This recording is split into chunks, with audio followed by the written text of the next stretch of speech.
Listo. Quiero que sepan que hoy nos toca un tema súper interesante, que es la síntesis interpretativa. ¿De qué se trata la síntesis interpretativa del desiderativo? Es equivalente al plano psicoanalítico de los test que ustedes han conocido y han aprendido el semestre anterior en técnicas proyectivas 1.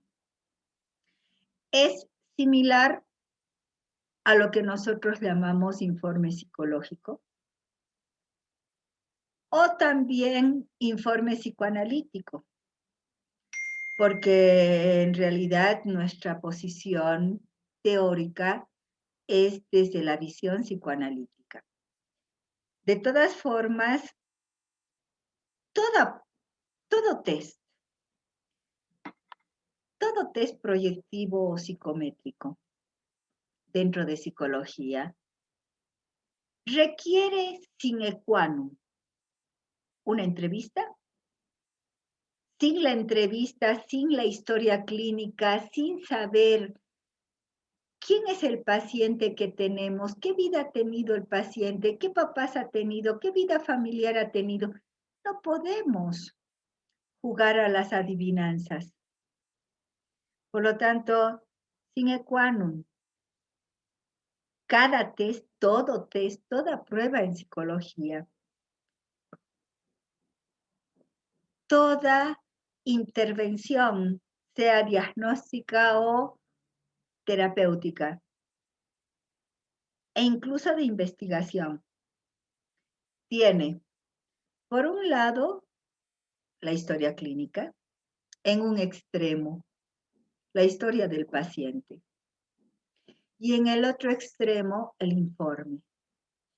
Es decir, dentro de aquellos cánones que nosotros asumimos como cánones éticos, como normas éticas que el psicólogo debe tener, es el de hacer cierta devolución. Simplemente, y en palabras bastante cotidianas, así coloquiales, ¿no?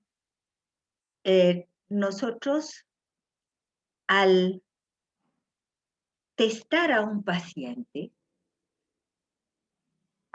al tener un encuadre y decirle, señor, señora, señorita, niño, niña, te voy a tomar o vamos a iniciar esto con algunos test para ver, para conocernos mejor, para ver más profundamente, conocernos más profundamente. Yo siempre les digo a las personas, esto te va a ayudar a conocerte y mientras tanto, tú me conoces. Mientras tanto, también tú me conoces y también tú vas a evaluar si te amerito confianza, si puedes abrirte conmigo, si puedes realmente depositar toda tu intimidad conmigo o no. Entonces, tú te vas a ir conociendo y me vas a ir conociendo a mí. Y entonces iniciamos los procesos y ahí les doy siempre las reglas del encuadre. No hay que olvidar las reglas del encuadre. Y obviamente el broche de oro es nuestro informe. Y nuestro informe, ya sea del test deshidratativo, ya sea de toda una batería de test, marca un tiempo, una época, un momento en la historia de ese individuo y de ustedes como psicólogos. Porque ahí finaliza lo que nosotros llamamos diagnóstico. Chicos, gracias a Dios, dentro de poco yo voy a iniciar, voy a tratar de propiciar un posgrado en psicología clínica, donde en ese posgrado, que tal vez cuando ustedes salgan ya el posgrado va a estar caminando, en ese posgrado yo doy cuenta de que nuestros alumnos salen magníficos diagnosticadores. Se inician con psicometría y con técnicas proyectivas y finalizan en el 10º semestre, incluso haciendo prácticas en distintas instituciones. Pero la gran parte de nuestros alumnos dicen que en tanto diagnóstico no tienen problema. ¿Dónde hay problema? En la intervención, cuando ya tenemos que, ¿qué vamos a hacer? Con este paciente, ¿qué vamos a hacer? ¿Qué línea vamos a tomar? ¿Qué terapia? ¿Qué requerimientos? ¿Qué demanda el paciente? ¿Y qué podemos ofrecer nosotros? Y ahí hay terapias rápidas, terapias largas, terapias de urgencia, y vamos a aprender todo este quehacer tan rico, tan inmensamente rico que adorna la carrera de psicología. La enriquece. Y bueno, volviendo al desiderativo, chicos, la síntesis interpretativa es la culminación del proceso diagnóstico, es donde nosotros analizamos, vemos, reflexionamos sobre lo que le está pasando al individuo. No nos olvidemos de que todo proceso diagnóstico es una investigación. Y es una investigación porque, ¿qué estamos haciendo? Investigando qué le pasa al sujeto que está frente nuestro y que requiere de nuestros cuidados, requiere de nuestro conocimiento, requiere de nuestros talentos. Por lo tanto, ya les he manifestado que el desiderativo no se lo toma cualquiera. Les he dicho de que tenemos también un tiempo para tomarlo. Si decidimos tomarlo, no podemos tomarlo al principio, no podemos tomar al final. Y bueno, y ahora hemos aprendido también toda la técnica de la aplicación del desiderativo. Hemos aprendido de que no se le dice cualquier cosa a la persona, no. Y además se toma tiempo y cada una de los ítems, tanto cualitativos como cuantitativos, son importantísimos porque me revelan algo de la estructura de ese ser humano que está frente a mí. Y no olvidemos de que somos una estructura sistemática, quiere decir de que cada elemento, cada elemento que nosotros indagamos, analizamos, va a repercutir en el otro y el otro en el otro y el otro en el otro. Por lo tanto, los elementos están totalmente estructurados y el desiderativo da cuenta de ello. Algo que lo vengo repitiendo desde hace 2, 3 semanas, tenemos la parte cuantitativa que es importantísima para nuestro diagnóstico, pero también tenemos la parte cualitativa, que la parte cualitativa es la que confirma, la que refuerza, la que nos percata de nuestra evaluación cuantitativa. Es la que desde distintos polos, desde distintos puntos de vista, me va a confirmar el diagnóstico al que he arribado cuantitativamente. Ahora bien, nos toca hablar, ayer hemos hablado de la idealización, de las idealizaciones y peyorizaciones. Y ahora nos toca hablar de la síntesis interpretativa. Como todo informe psicológico, como todo plano psicoanalítico, tiene las reglas que el año pasado, que el semestre anterior hemos asumido. En tanto el contenido no podemos entrar con el golpe, es un neurótico acabado, no podemos hacer eso, sino que tenemos que entrar hablando de lo más bonito, de lo más equilibrado, de lo más armonioso que tiene el paciente, para luego hablar de toda la problemática, de todo el conflicto, de toda la parte más oscura y más conflictiva del paciente, para luego salir con aquello que está normal. Todas las personas tenemos algo muy bueno, tenemos nuestras suciedadcitas, todas las personas, si no, no fuéramos humanos, y tenemos también aquello en lo que estamos totalmente adaptados, totalmente normales, entre comillas, ¿no? Y bueno, y cualquier test, más el desiderativo, da cuenta de ello, chicos. Por lo tanto, vamos a ingresar con lo más bonito. Y chicos, ustedes ya tienen recursos como para hacerlo. Por ejemplo, un ámbito totalmente poco conflictivo y generalmente halagüeño, generalmente un ámbito bonito, satisfactorio, que no es conflictivo. Es el ámbito intelectual, a no ser que se trate de una persona especial, ¿no? Pero en general, cuando no se trata de una persona especial, el ámbito intelectual nos permite agarrar y decir, de acuerdo a Piaget, ¿se acuerdan que yo les decía, aprendan Piaget, porque es un recurso muy utilizado en todo el mundo, no es solamente acá.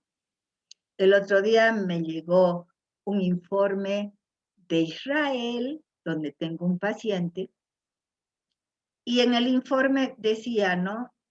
El paciente presenta, de otro psicólogo, el paciente presenta una inteligencia concreta, ¿no? Lógica concreta, porque sus características, ta. Y yo decía, les voy a contar a mis alumnos porque en todas partes y en Israel, que toda la ciencia está tan avanzada, pues están empleando la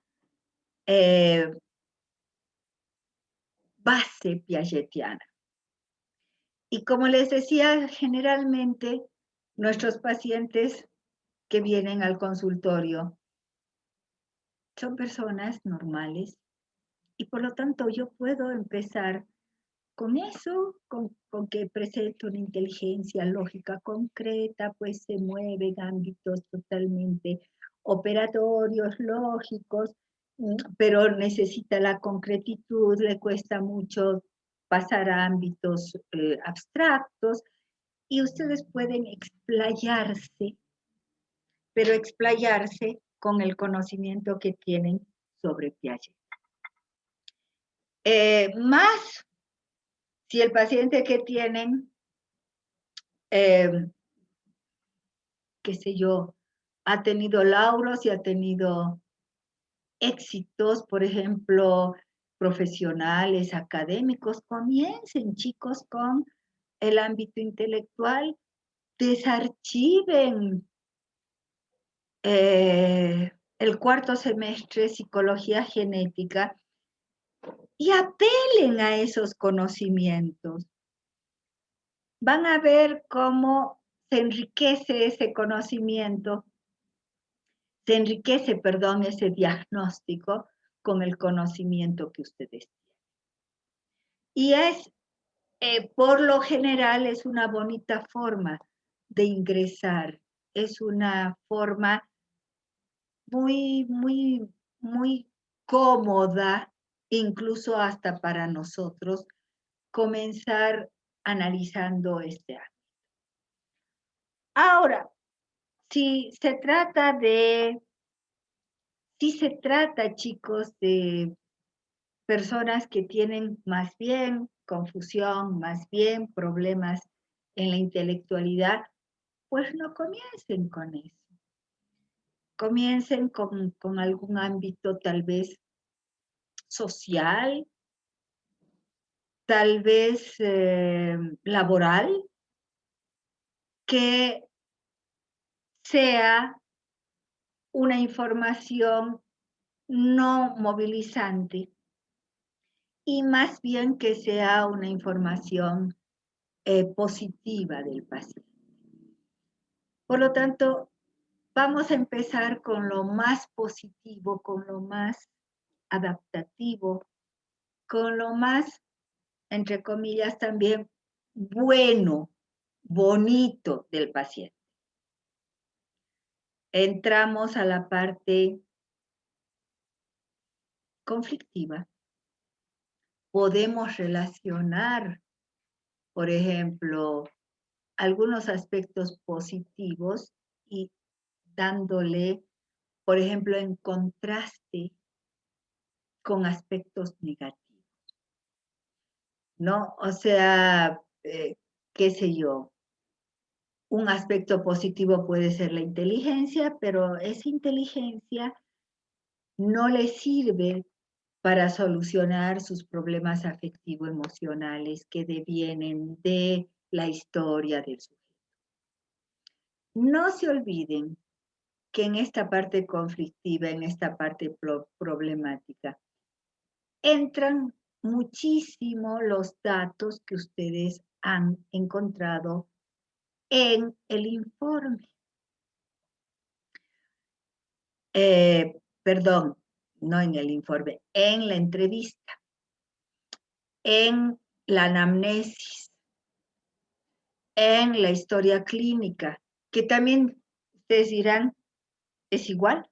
Por el momento es igual, chicos, porque anamnesis, historia clínica, entrevista, es el lugar, no importa el nombre, pero es el lugar donde recabamos los datos del individuo y este individuo tiene una historia, tiene significantes, tiene relaciones desde familiares hasta sociales, tiene características adaptativas, ¿no? Por lo tanto, no se olviden la parte conflictiva, relacionar, no se olviden con todo esto que nosotros hablamos en función de la historia del individuo relacionada con los aspectos negativos.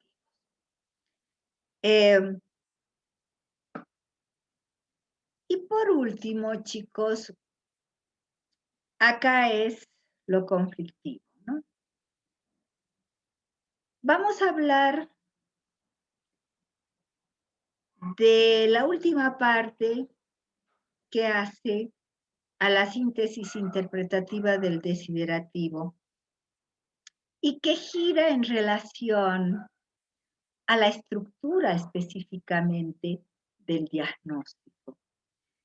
Si la estructura del diagnóstico se encuadra dentro de lo normal, en el sentido de que estamos frente a un neurotiquito muy bien adaptado.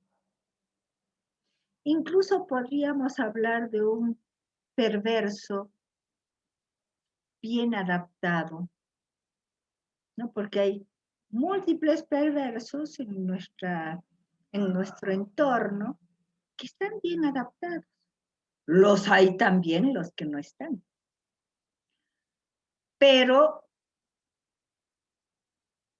me refiero a aquella población que está adaptada. Y entonces nuestra finalización puede ser muy tranquila porque podemos agarrar y podemos decir de que pese a que el paciente presenta problemas neuróticos o presenta una estructura neurótica, se encuentra totalmente adaptado, tanto en el ámbito familiar como y ustedes salen ahí diciendo de que el paciente es normal y que puede enfrentar distintas situaciones álgidas, desafiantes, frustrantes en la vida sin desestructurarse.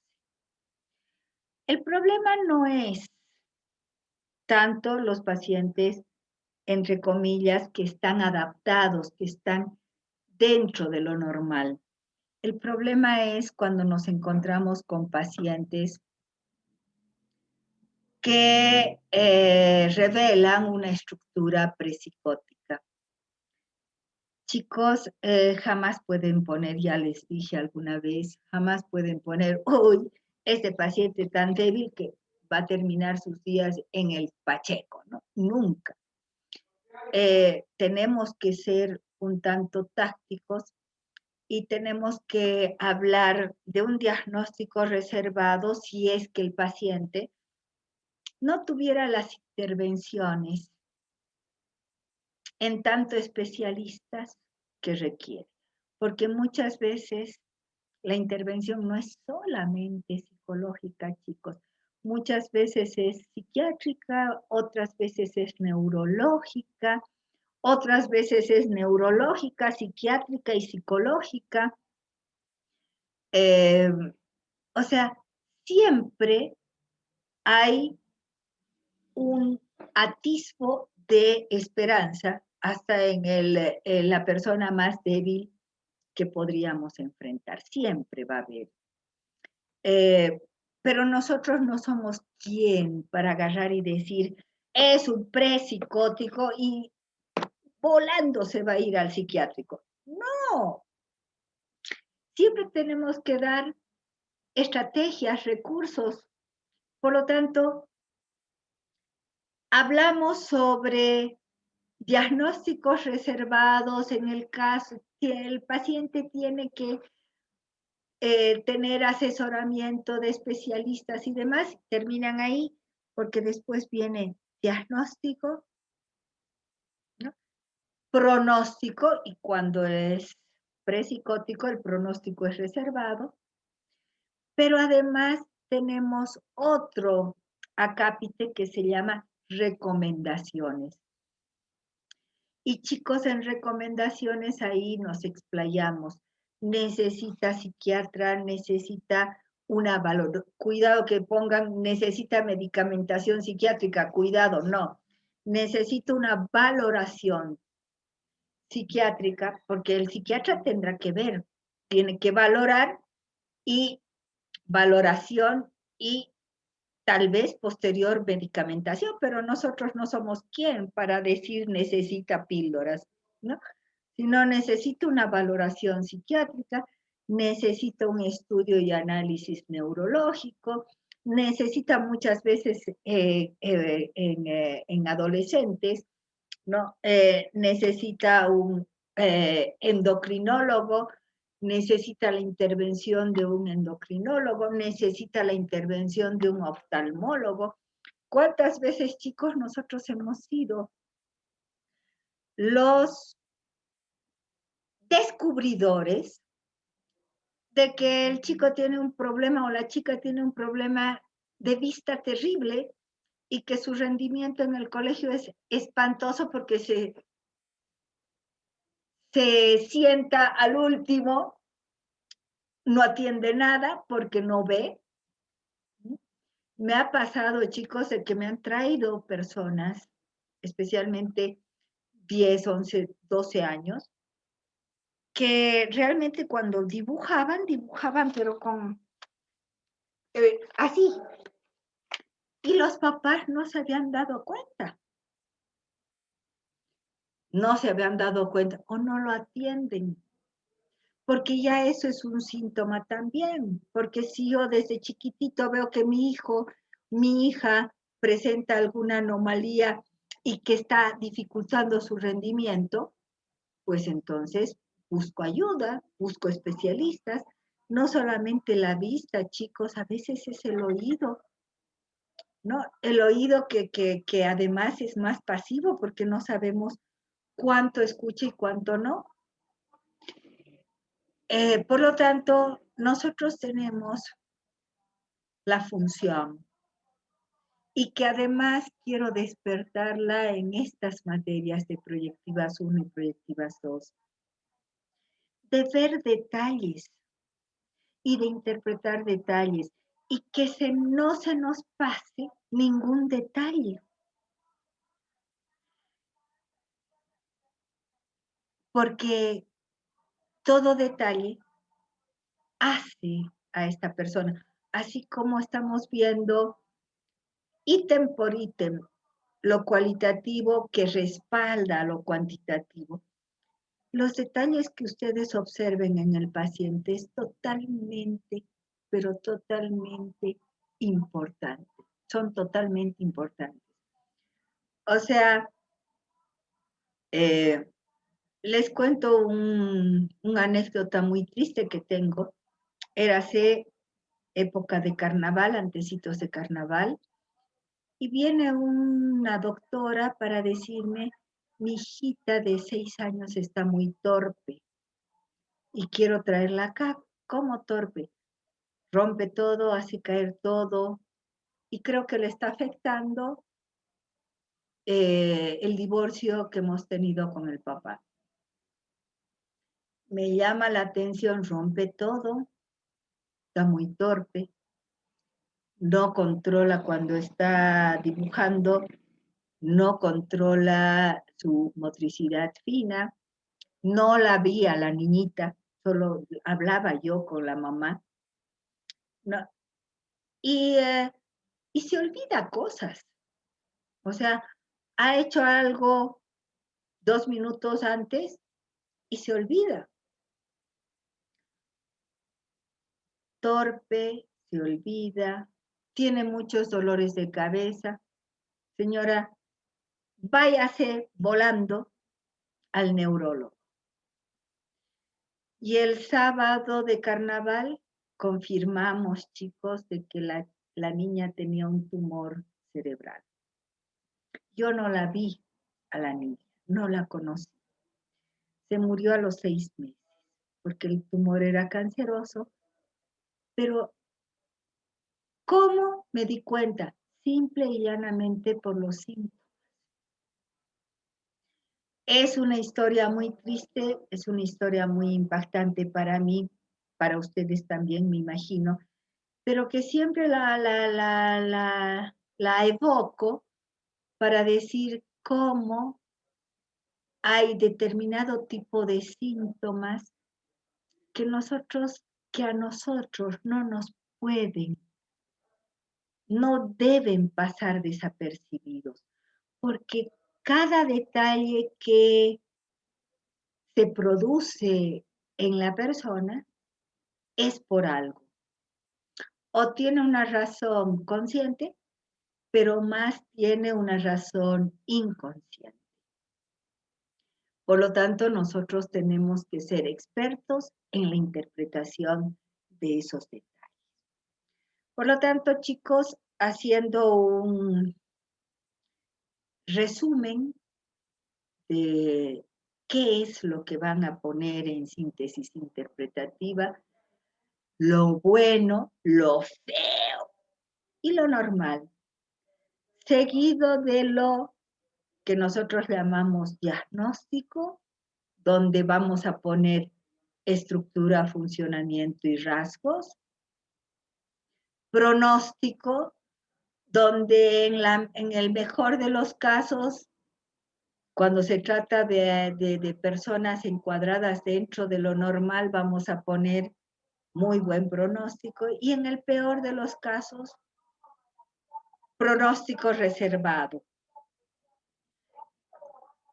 Para terminar con recomendaciones. ¿Qué recomendaciones daríamos al paciente? Y con eso hemos terminado el diagnóstico. No les va a ser difícil, porque recuerden de que ustedes ítem por ítem han ido haciendo una síntesis. Por lo tanto, lo que tienen que hacer es analizar cada una de las síntesis y ver dónde colocarla, analizar y reflexionar sobre la claridad que ustedes tienen que manifestar, demostrar, plasmar en el diagnóstico. Si yo, que no conozco al paciente, entiendo el diagnóstico, entiendo e incluso hasta comprendo el diagnóstico al que ustedes han arribado, porque está clarito, causa, efecto, áreas que nosotros observamos, sin decir áreas, pero todo ordenadito, todo organizado. Entonces, el informe está bien. Pero si hay toda una desorganización, pongan, el paciente, qué sé yo, ha fracasado 3 veces, 4 veces al conformar un hogar, no ha podido casarse y demás cosas, y no lo interpretan y no lo relacionan con lo encontrado. Entonces, ¿para qué me ponen ese dato si no lo van a interpretar? Lo que quiero decir es que todo dato que se coloca en el informe se interpreta y se la relaciona con toda la estructura, se lo relaciona con toda la estructura. Hay 2 partes que ustedes tienen que saber, chicos. Uno, que los seres humanos podemos, para organizarnos, nosotros como psicólogos, podemos nosotros los seres reflexionar a un ser humano, reflexionar sobre un ser humano, en el área intelectual, en el área afectivo-emocional. El área afectivo-emocional está muy relacionada con el área de pareja, el área sexual, el área de pareja es el área sexual. Todo esto, intelectual, afectivo, emocional, de pareja, está en un contexto social. Por lo tanto, tenemos que analizar la capacidad de vínculos que tenga la persona, la capacidad que tenga para relacionarse con nosotros y el cómo se relaciona con nosotros. No se olviden que esa persona está sostenida por un cuerpo y muchas veces el cuerpo, chicos, es amado o es rechazado por la persona misma. ¿Sí? O sea, la única forma de presentarnos en este mundo es a través de este cuerpo. ¿Lo amamos o lo rechazamos? ¿Qué relación tenemos con nuestro cuerpo? Y por último tenemos, además de un área somática, tenemos un área espiritual, que en algunas personas es importante y en otras no. Por ejemplo, cuando estamos investigando qué es lo que pasa con un pastor, un sacerdote, una persona que tiene determinado tipo de jerarquía dentro de la fe que promulga, que confiesa. Y cuando no hay esto, pues no se pone, ay, no manifiesta área espiritual, porque no se pone área. O sea, en el diagnóstico no tienen que poner área, no. Las áreas son para guiarnos, nosotros. Las áreas son para organizarnos. No podemos hablar de la relación con los padres acá, hablar con lo social y volver a la relación con los padres y las hermanas y los hermanos. No, empecemos algo y terminemos ese algo, empecemos otra cosa y terminemos esa otra cosa, sin hablar de áreas, simple y llanamente, porque eso solamente nos sirve para organizarnos nosotros, para no saltar de un lado a otro. Entonces les decía, ¿no? De que ustedes tienen que tomar en cuenta estas características que puede tener la síntesis interpretativa. Y la otra que les decía, hay dos que tienen que tener en cuenta, es que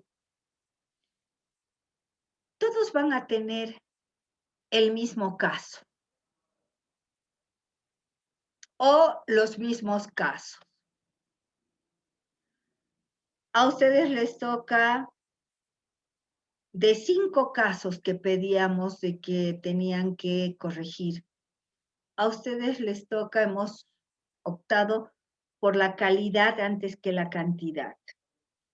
A ustedes les toca elegir un caso del cuadernillo que he colgado, uno de los casos, un caso van a trabajarlo con la ayudante.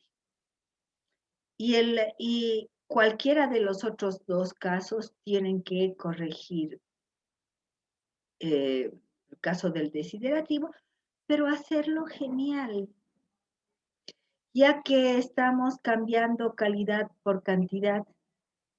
El único caso que ustedes tienen que trabajarlo, pero espectacularmente. Y en el trabajo, obviamente, muchos van a coincidir con el caso. El diagnóstico, chicos, es el mismo. ¿Qué cambia? La forma como ustedes organizan la información. El diagnóstico es el mismo. La elaboración del duelo es la misma. Idealización y priorización es lo mismo. Lo único que cambia es la redacción. Lo único que cambia es la redacción y la forma como ustedes vuelcan toda esa información en un papel. Por lo tanto, chicos, hay una parte objetiva, hay una parte que tampoco se los puede guiar con la manito, ni podemos darles fórmulas, porque no hay fórmulas. Cada paciente es un mundo y no tenemos fórmulas. Por lo tanto, ustedes tienen que guiarse por todo todos aquellos datos que yo les he puesto desde el año pasado, desde el semestre anterior en la plataforma, y que saben que es importantísimo para el informe psicológico o la síntesis interpretativa.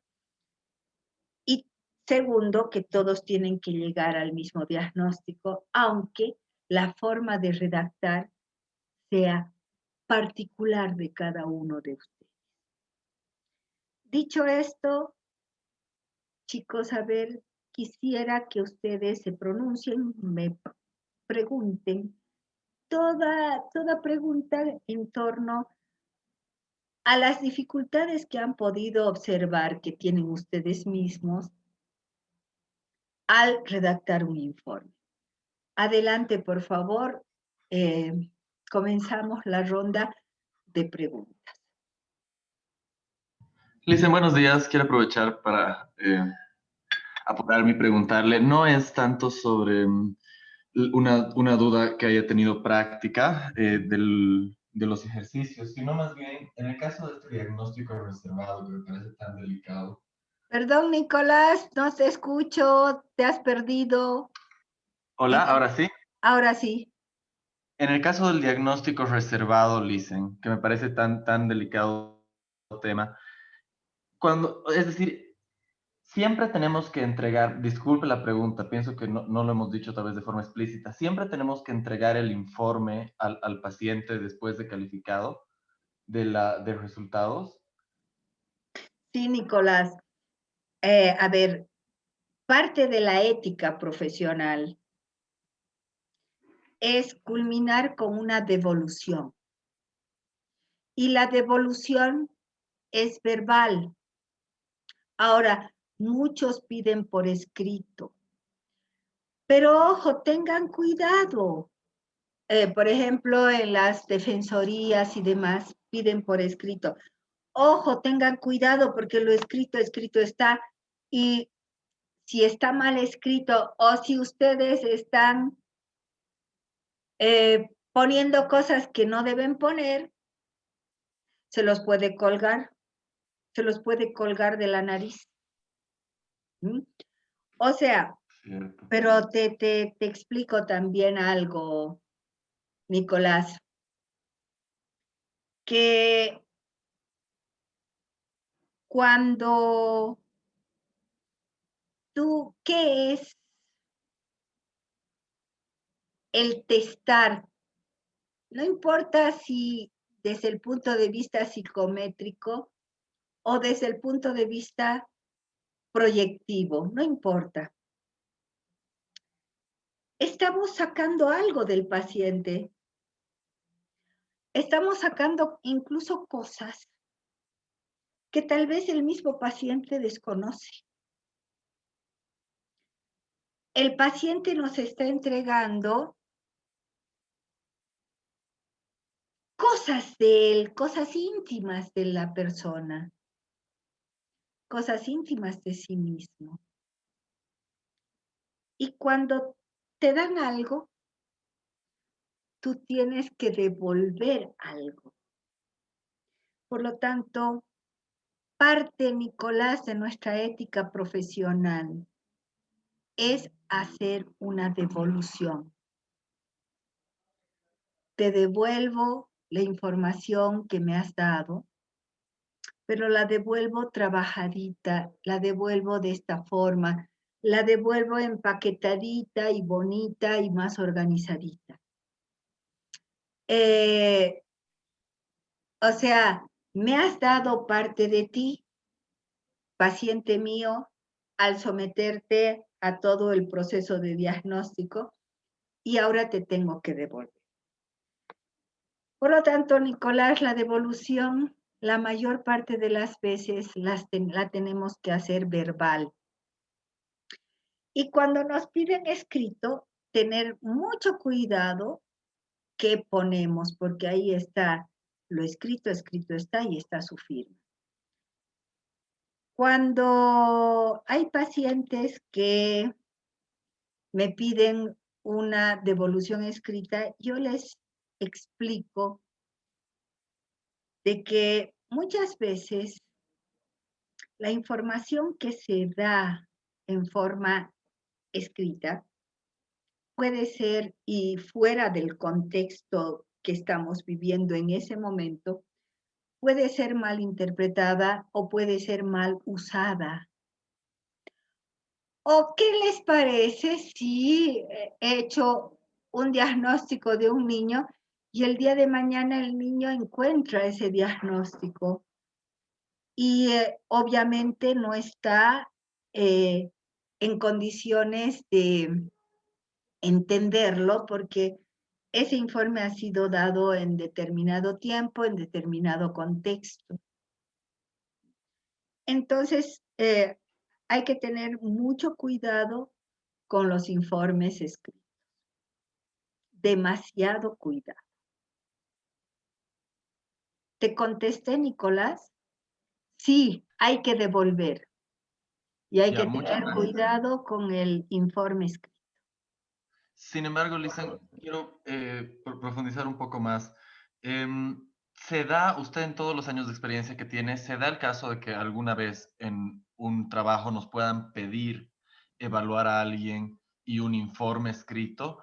En el caso de tener esa situación, si se presentara una prepsicosis, ¿cómo manejamos eso? Si es para otro profesional, para una institución, ¿tampoco se revela? O sí? ¿O cómo se procede?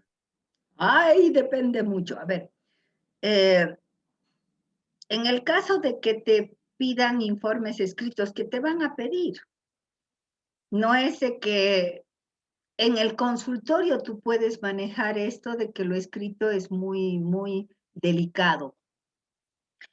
Pero te van a pedir, Nicolás, tu producto, nuestro producto. No es verbal solamente. ¿Por qué insisto tanto en los informes? ¿Por qué el semestre anterior en Proyectivas 1, informe, el informe, el informe? Y no estoy conforme con los informes que han dado. Porque en la mayor parte de las instituciones, te piden como cuenta de tu trabajo el informe. Ahora, tú tienes que ver para quién es el informe. Si el informe está dirigido sola y exclusivamente a otro profesional, por ejemplo, al psiquiatra o al jefe de psicólogos, perfecto, entonces es el informe muy similar al que me van a entregar en una semana.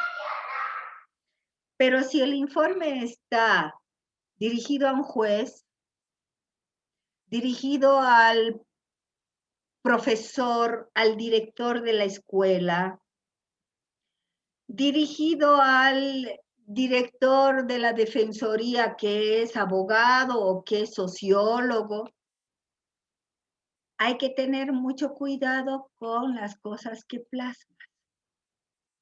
Y por lo tanto, si tú has encontrado un diagnóstico reservado, tienes que ponerlo. Diagnóstico reservado porque el paciente está presentando muchos conflictos internos. Punto. No, o sea, jamás decir prepsicótico porque ahí incluso los jueces dicen, pero sí, hasta el psicólogo está diciendo que usted es loco. Incluso es más, me ha pasado, ya que tú apelas a mi experiencia, me ha pasado que yo vuelvo de la Argentina y hago mi primer informe, era perito para un divorcio, y hago mi primer informe, pero chocha de la vida, poniendo, ¿no? El paciente presenta una estructura neurótica y entre paréntesis normal. El juez ve, la psicóloga dice que usted, señor, es un neurótico. Casi me muero. Lo que pasa es de que acá decir neurótico, neurótica, no tiene la concepción que nosotros como psicólogos tenemos. Todos los normales somos neuróticos. Somos neuróticos en mayor o en menor medida. Pero si a mí me dicen neurótica, yo digo, qué felicidad, me están diciendo normal. En cambio acá, en esta sociedad, si a ti te dicen neurótico, ¡oh!, es una ofensa, es un delirio, es un insulto. O sea, no nos damos cuenta que los neuróticos somos los normales, pero hay que tomar en cuenta, Nicolás, que el abogado es duchísimo en leyes, pero no en nuestro léxico, no en psicología. Por lo tanto, cuando tú tienes que dar cuenta de un informe a un abogado, primero antepone la pregunta, o que es, en vez de poner entre paréntesis normal, como yo puse, pon al principio, presente una estructura normal. con algunos síntomas neuróticos, si tú quieres, o con algunos síntomas que llaman la atención para no ponerlo neurótico. Porque acá lo toman mal. Acá no tienen la concepción, no tienen el concepto de que todos los normales somos neuróticos. Al contrario, la palabra neurótica es peyorativa, es insultativa. Tiene distintas acepciones, tiene distintos significados de acuerdo a la cultura y de acuerdo a la experiencia de cada individuo. Por ejemplo, ay, mi suegra era neurótica. Señora, ¿cómo neurótica? Ay, lo que pasa es de que gritaba. Otra persona, mi suegra era neurótica. ¿Cómo neurótica? Se desmayaba. Mi suegra era neurótica. ¿Cómo neurótica? Con un carácter muy fuerte. Acá llaman carácter fuerte a la persona de mal carácter. Entonces, pero ustedes no pueden presuponer nada, tienen que preguntar cómo carácter fuerte, a qué se refiere con carácter fuerte o a qué se refiere con neurótica. ¿Por qué dice de que era neurótica? Porque tenemos que saber qué concepción, desde qué lugar nos está hablando esa persona. ¿Te contesté, Nicolás? Sí, Lisen, muchas gracias. O sea que hay que ver a dónde está dirigido el informe. Hay que tener mucho cuidado con las personas que no son del área. ¿Y quiénes son del área? Psicólogos, psiquiatras, incluso médico general, médico especialista, odontólogo o médico, psiquiatra, perdón, del área pueden entender nuestro lenguaje psiquiatras y neurólogos. Pero ya otras especialidades ya tenemos que tener más cuidado, por más de que sean médicos. Peor si son abogados. El abogado se agarra de alguito para machacarte. O sea, como les digo, estaba yo en una de perito para un divorcio y cuando dice, señor, hasta el psicólogo dice que usted es neurótico, casi me muero. La palabra, señor juez, en el léxico de psicología, todos los normales somos neuróticos. Si usted ha visto, está entre paréntesis la palabra neurótico, pero usted ha puesto que es el neurótico. O sea, chicos, eviten palabras técnicas de esta naturaleza con personas que no son del área. Quienes son del área, psiquiatras, neurólogos y pare de contar. Gracias, Lisen. Creo que vamos a poco a poco con la experiencia ir desarrollando el criterio, que es lo que Tienen que tener mucho cuidado, especialmente con lo que escriben, porque lo escrito está. ¿Más preguntas, chicos?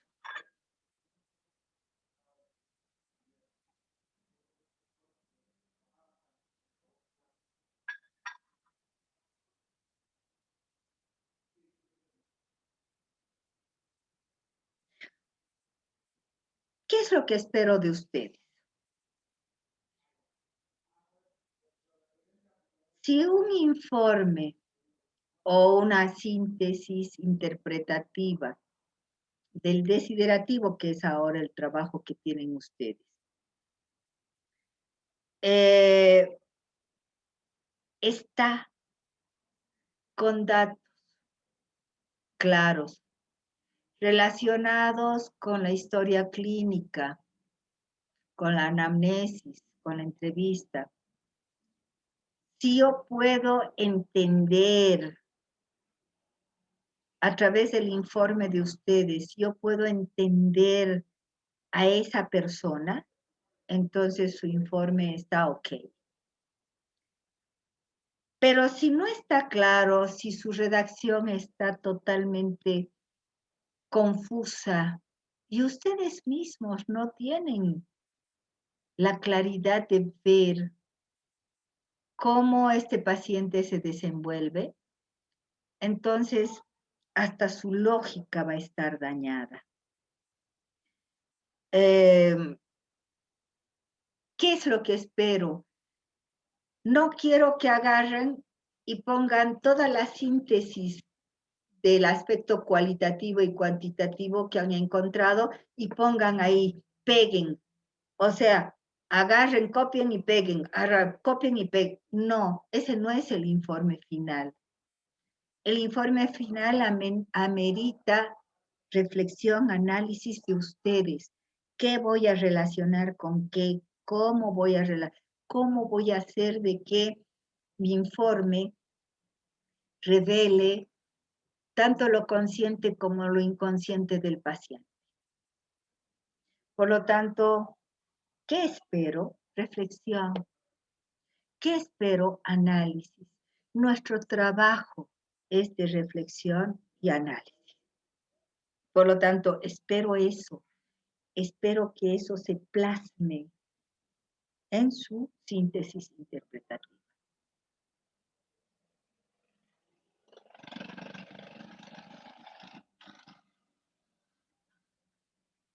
Bien, chicos. Lastimosamente creo que no hay más preguntas y lo único que espero es calidad en su trabajo. Analicen, piensen, reflexionen en cada frase que ponga. Si no hay más Licenciado, una pregunta, perdón. pero entonces, Katy, esperan de que yo me quiera despedir para que... ¡Ay, no! Antesito es una pregunta. A ver, Katy, dale.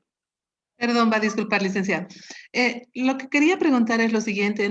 Tenemos en el trabajo para hacer la síntesis interpretativa de los 10 casos que hemos ido revisando, pero no tenemos los datos sobre antecedentes, motivo de consulta ni nada. Entonces, solo vamos a relacionar en estos casos todo aquello que hemos ido encontrando en el análisis cuantitativo y cualitativo. Sí. O sea, donde yo quiero que se explayen, porque como en los 10 casos no tienen muchos datos. ¿En qué tienen? En caso Leonel, tienen todos los datos y en los casos del cuadernillo. La síntesis interpretativa de los 10 casos va a estar incompleta porque no tienen la anamnesis, no tienen la historia del paciente. Donde realmente yo voy a ver cómo han organizado, cómo están plasmando todo lo que han encontrado en el paciente, es o en el caso Leonel, por lo tanto preocúpense del caso Leonel, o en el caso que ustedes elijan del cuadernillo. Ya esta semana, si Dios quiere, van a posesionar a la auxiliar y ya Linda va a tener clases con ustedes, precisamente para observar toda la parte práctica. Y con ella ustedes van a ver determinado caso en profundidad. Obviamente que el caso que vean con ella no entra en la elección que ustedes tienen que hacer de los 2 casos restantes, donde ahí sí ustedes tienen que elegir, voy a hacer de este caso o voy a hacer de este otro. Y ahí sí tienen ustedes que plasmar todo su empeño.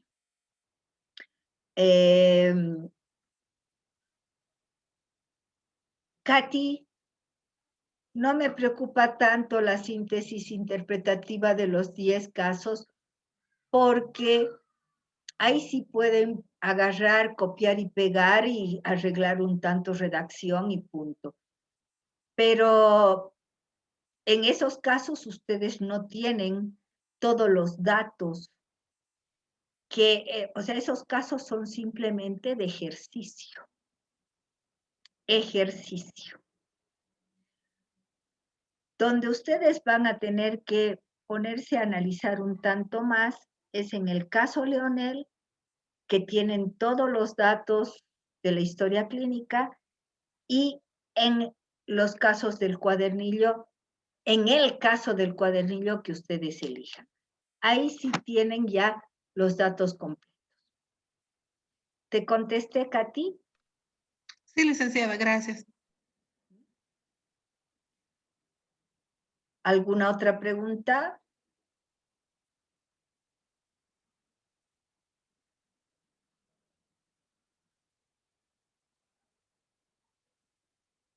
Bien. Chao, chicos. Como no hay preguntas, entonces espero que realmente hagan muy buen trabajo.